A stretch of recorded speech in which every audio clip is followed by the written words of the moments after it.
누가복음 13장 1절에서 9절을 읽겠습니다. 그때 마침 두어 사람이 와서 빌라도가 어떤 갈릴리 사람들의 피를 그들의 제물에 섞은 일로 예수께 아뢰니 대답하여 이르시되 너희는 이 갈릴리 사람들이 이같이 해 받음으로 다른 모든 갈릴리 사람보다 죄가 더 있는 줄 아느냐. 너희에게 이르노니 아니라. 너희도 만일 회개하지 아니하면 다 이와 같이 망하리라. 또 실로암에서 망대가 무너져 치어 죽은 18사람이 예루살렘에 거한 다른 모든 사람보다 죄가 더 있는 줄 아느냐. 너희에게 이르노니 아니라. 너희도 만일 회개하지 아니하면 다 이와 같이 망하리라. 이에 비유로 말씀하시되 한 사람이 포도원에 무화과 나무를 심은 것이 있더니 와서 그 열매를 구하였으나 얻지 못한지라. 포도원지기에게 이르되 내가 3년을 와서 이 무화과 나무에서 열매를 구하되 얻지 못하니 찍어버리라. 어찌 땅만 버리게 하겠느냐. 대답하여 이르되 주인이여 금년에도 그대로 두소서. 내가 두루 파고 거름을 주리니 이후에 만일 열매가 열면 좋거니와 그렇지 않으면 찍어 버리소서 하였다 하시니라. 아멘. 이 시간 주님의 은혜가 우리와 함께하길 소원합니다. 요즘에는 어떤 뉴스를 사람들이 관심 있게 보고 있을까요? 포털 사이트에 이렇게 들어가 보면 첫 화면에 대략적인 관심사를 알 수 있습니다. 코로나 관련 뉴스가 아직도 많은 관심을 끌 수밖에 없는 것 같습니다. 코로나 뉴스가 굉장히 많이 앞에 등장을 하죠. 또 대통령 선거가 얼마 남지 않아서 그런 정치 분야에 대한 뉴스도 많이 있는 것 같습니다. 그리고 또 뭐가 있습니까? 도쿄올림픽에 대한 관심도 많은 것 같습니다. 뉴스를 보면 그 뉴스를 가지고 오는 사람 또는 그 매체의 성격 또는 생각, 마음, 의도 또는 관심 또는 이해관계 등이 보입니다. 도쿄올림픽 뉴스 관련 제목을 몇 개 인용해 보겠습니다. 양궁 3관왕 안산, 연금, 포상금 얼마나 받을까? 이 기사를 쓴 사람의 관심은 어디 있습니까? 이 안산 선수를 축하하는 데 관심을 가지고 있습니까? 아니면 부럽다, 뭘 받을까? 이런 데 관심을 가지고 있습니까? 또 다른 기사 제목을 보겠습니다. 감히 날 막겠다고 김연경 1 맹폭 여배구 8강 확정. 이 제목은 굉장히 우리 마음 가운데 좋은 쪽으로 말하면 애국심을 불타오르게 하고 자극적인 반응을 불러일으키고 있습니다. 또 같은 결과에 대한 다른 그런 방식의 제목들도 있습니다. 수비 대참사 한국 멕시코의 3대6 완패 8강 탈락. 또 다른 제목은 이렇습니다. 중원 구성부터 재교체까지 8강에서는 발목 잡은 용병술. 서로 저마다 똑같은 이야기이지만 다른 시각을 가지고 보는 것입니다. 오늘 말씀을 보면 몇 사람들이 예수님께 뉴스를 가지고 왔습니다. 어떤 뉴스를 어떤 상황 가운데 가져왔을까요? 1절을 보면 그때 마침 이렇게 시작하고 있습니다. 그때는 예수님께서 앞에서 하신 그 가르침들을 배경으로 하고 있죠. 앞에서 종말론적인 관점으로 심판의 날이 올 것이라는 예수님의 말씀이 있었습니다. 예수님께서 오신 것은 불을 땅에 던지러 왔다는 것이며 그것으로 인해서 심판이 있을 것인데 그 심판으로 말미암아 사람들이 구원받는 사람과 심판받는 사람이 나뉘게 될 것이라는 그런 가르침을 주셨습니다.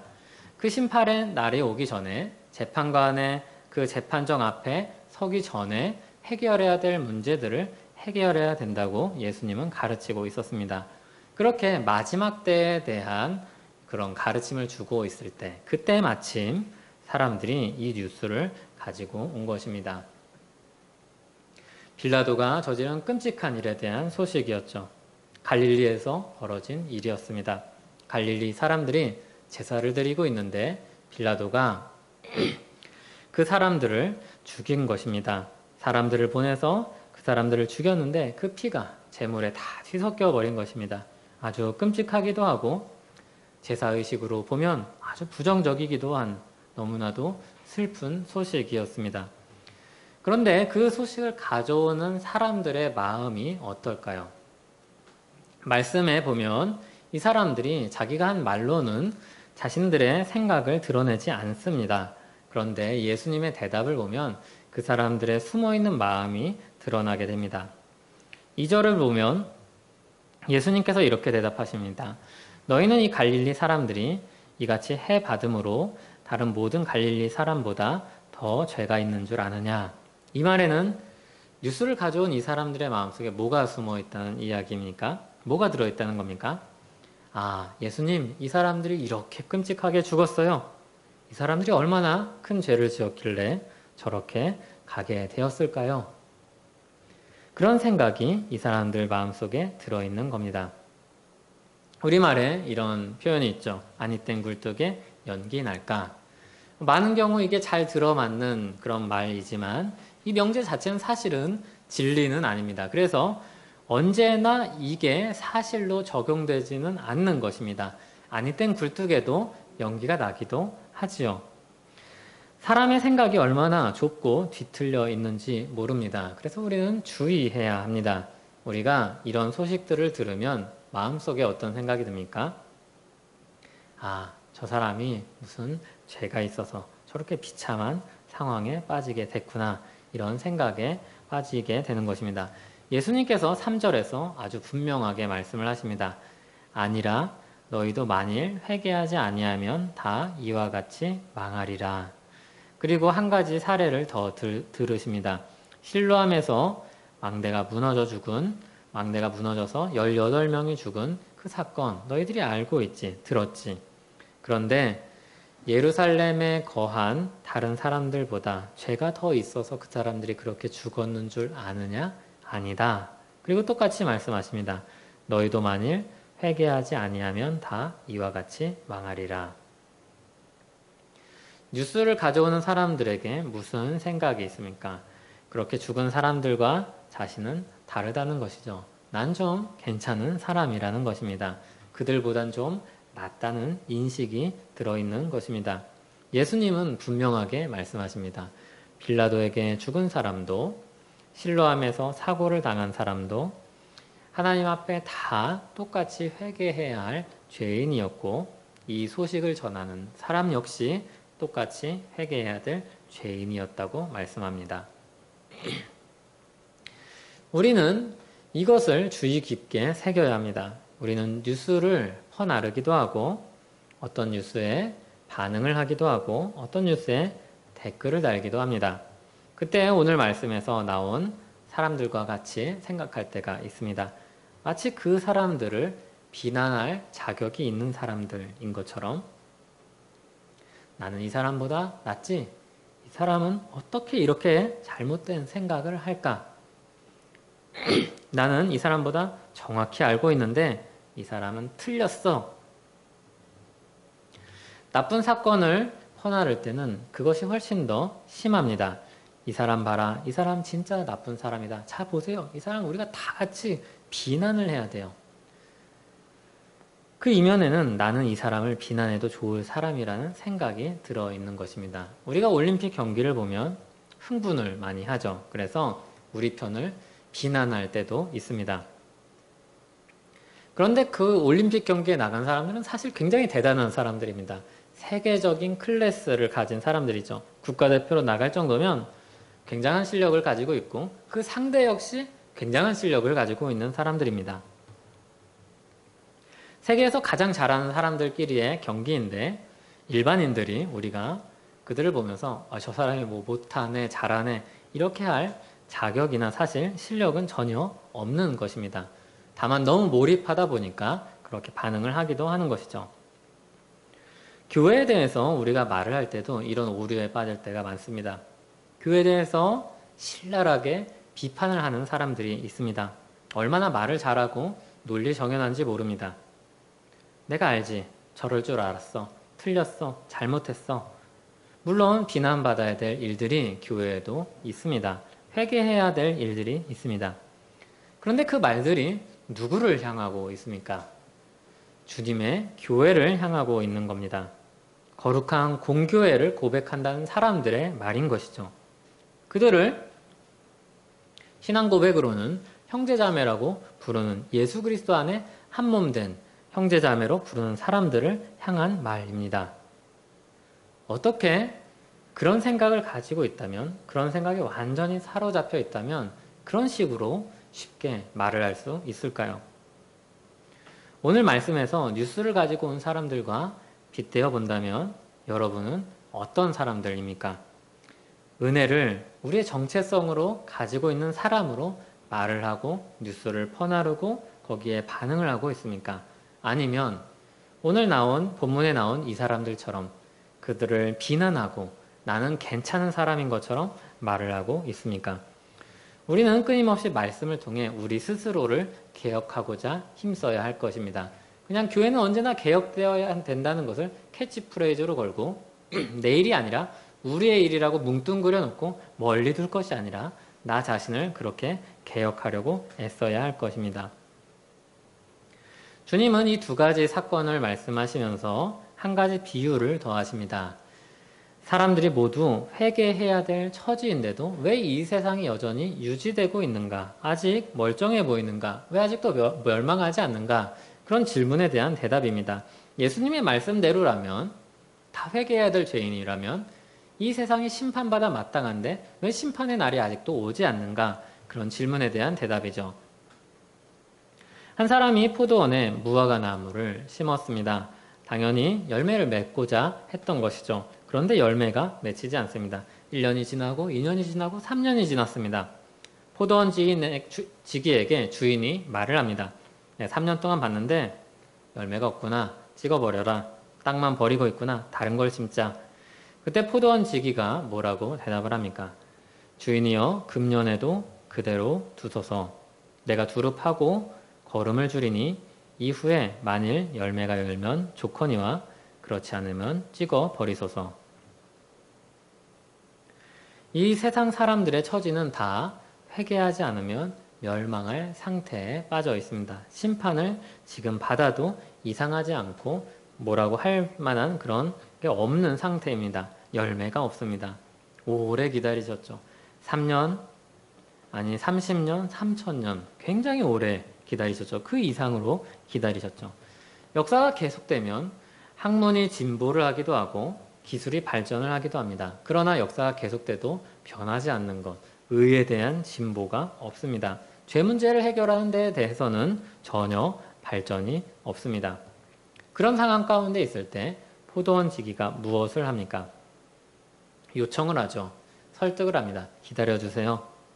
좀 더 기다려보죠. 그리고 또 뭘 합니까?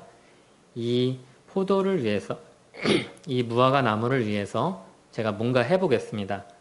살려보겠습니다. 주변을 한번 파서 갈아엎어보죠. 거름을 더 줘보죠. 잡초를 제거하겠습니다. 1년, 2년 계속 하는 겁니다. 그렇게 우리의 날들이 이어지고 있는 것입니다.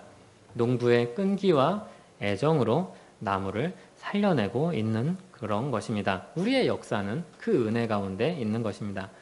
언젠가 주인이 모든 기대를 다 버리고 찍어버릴 날이 올 것입니다. 심판의 날이 올 것입니다. 그러나 그날이 오기 전까지 포도원 지기는 농부처럼 꾸준히 자기 자리를 지키면서 그것을 지연하고 있는 것입니다. 목적은 단 한 가지이죠. 그들을 살리는 것입니다. 살려보는 것입니다. 이스라엘이 멸망하지 않는 이유가 무엇입니까? 하나님께서 자비와 긍휼이 많으셔서 기다리고 계시기 때문입니다. 왜 인류의 역사가 아직까지 이어지고 있습니까? 은혜와 자비가 풍성하신 하나님께서 기다리고 계시기 때문입니다. 어떻게 연약하고 부족한 사람들로 시작된 이 교회가 아직도 역사를 이어갈 수 있습니까? 주님이 붙들어 주시고 기다리시기 때문입니다. 희망이 없어 보이는 사람들이, 고집스러워 보이는 사람들이, 완고한 사람들이 어떻게 변할 수 있습니까? 주님이 수고하고 두릅하고 거름을 주면서 기다렸기 때문입니다. 이 기다림의 시간에 대해서 베드로후서 3장 9절은 이렇게 말씀하고 있습니다. 주의 약속은 어떤 이들이 더디다고 생각하는 것 같이 더딘 것이 아니라 오직 주께서는 너희를 대하여 오래 참으사 아무도 멸망하지 아니하고 다 회개하기에 이르기를 원하시느니라. 아멘. 이러한 하나님의 마음은 예수 그리스도 이후에 주어진 것이 아니라 구약 성경에도 여전히 동일했습니다. 하나님은 어제나 오늘이나 내일이나 동일한 분이셨습니다. 언제도 이런 마음을 품고 계셨습니까? 북이스라엘이 완전히 이제 타락하여서 도저히 기다릴 수 없고 징계의 철퇴가 내려지기 직전까지도 이런 마음을 품고 계셨습니다. 예레미야 선지자의 말입니다. 여호와의 말씀이니라 너희를 향한 나의 생각을 내가 안하니 평안이요 재앙이 아니니라 너희에게 미래와 희망을 주는 것이니라.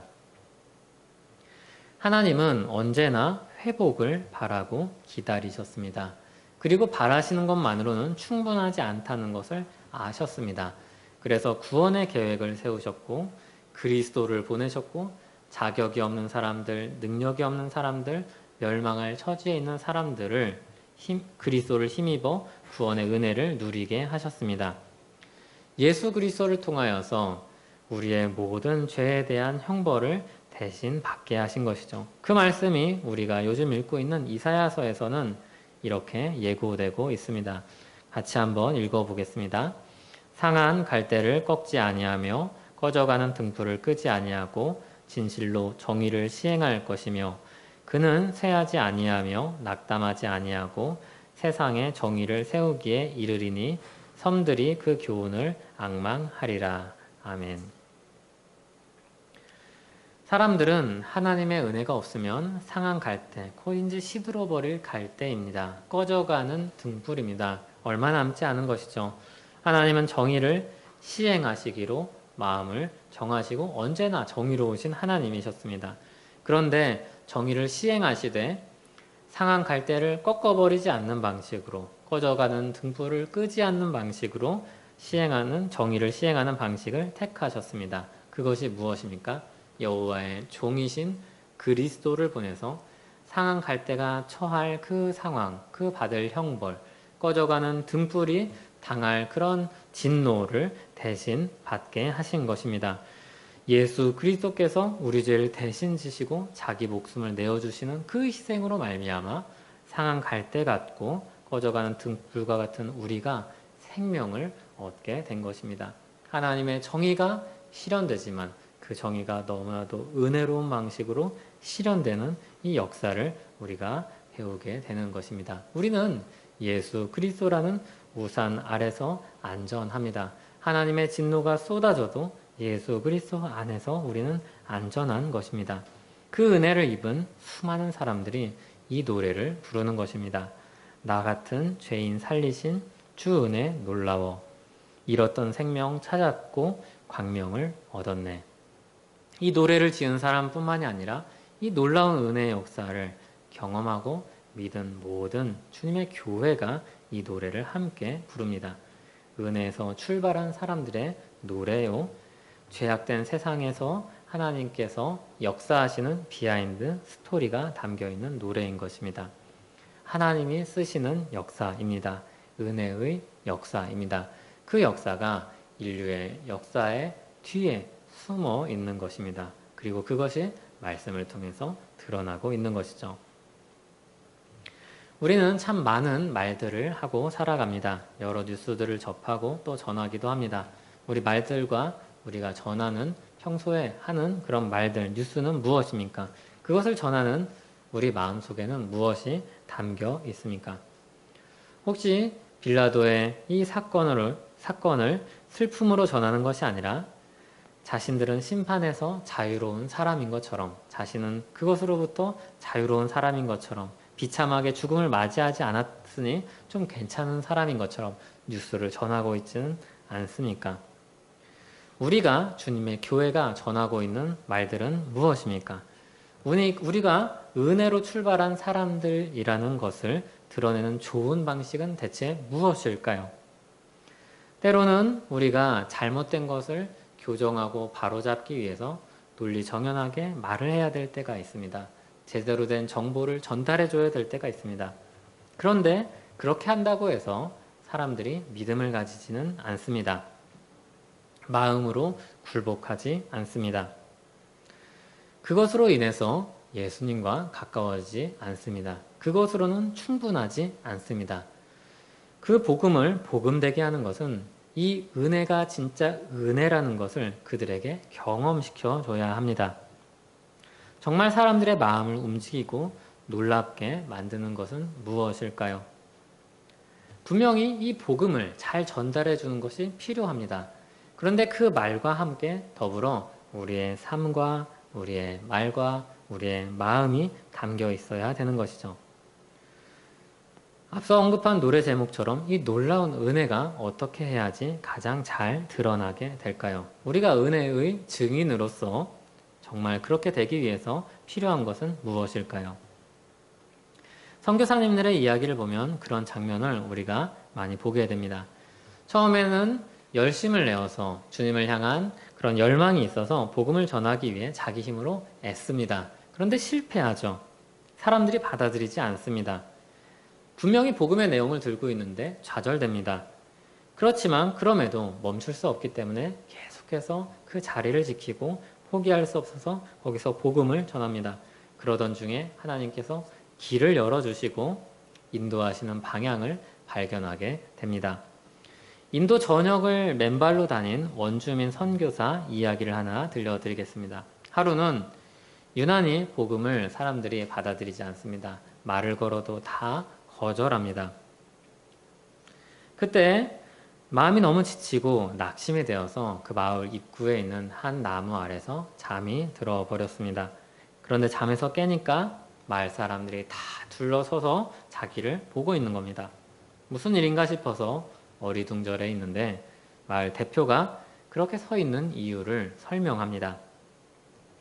그가 자고 있을 때 발에 물집을 보았고 그 발에 물집이 생길 정도로 돌아다니면서 전하는 것을 보니까 이 사람이 분명히 진실한 사람이다, 경건한 사람이다, 이런 결론에 이르렀다고 합니다. 그런 진실한 사람을 온 마을 사람들이 다 거절했으니 우리가 크게 잘못했다는 생각을 가지게 됩니다. 그리고 사과를 하면서 그렇게 수고하여서 전하려는 것이 무엇인지를 물은 것입니다. 우리가 그것을 듣기 위해 여기 모였다고 말을 하는 겁니다. 그리고 그 마을 사람들이 복음을 듣게 된 일이 있었다고 합니다. 은혜를 가지고 오는 사람의 삶은 어떠해야 될까요? 지금은 세상이 너무 양극화가 되어서 혐오하고 대립으로 부딪히는 이 시대에 교회답다는 것, 신자답다는 것이 무엇일까요? 은혜를 가진 자로서, 은혜가 우리의 정체성이라는 사람으로서 살아간다는 것은 무엇일까요? 그 은혜를 드러내는 은혜의 복음의 증인으로서의 삶은 무엇일까요? 고린도후서 4장 10절 11절은 이렇게 우리에게 말씀합니다. 같이 한번 읽어보겠습니다. 우리가 항상 예수의 죽음을 몸에 짊어짐은 예수의 생명이 또한 우리 몸에 나타나게 하려 함이라.